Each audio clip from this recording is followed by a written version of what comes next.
Dopo l'approvazione del regolamento della caccia al cinghiale, si è concluso oggi con l'approvazione del piano faunistico redatto dall'amministrazione provinciale di Catanzaro, l'iter procedurale che ha visto coinvolte le associazioni venatorie, gli ATC e tutti i soggetti interessati al mondo della caccia.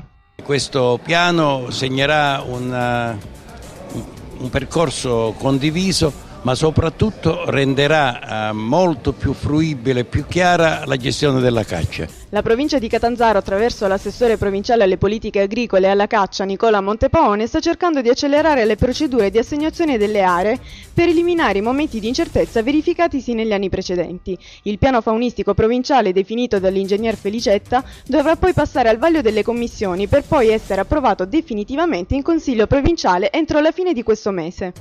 È un risultato importante e di conseguenza non mi resta che augurare in bocca al lupo ai cacciatori e che questo strumento dia la possibilità di fare uno sport sano nel rispetto della natura, nel rispetto delle regole, delle leggi, dei regolamenti.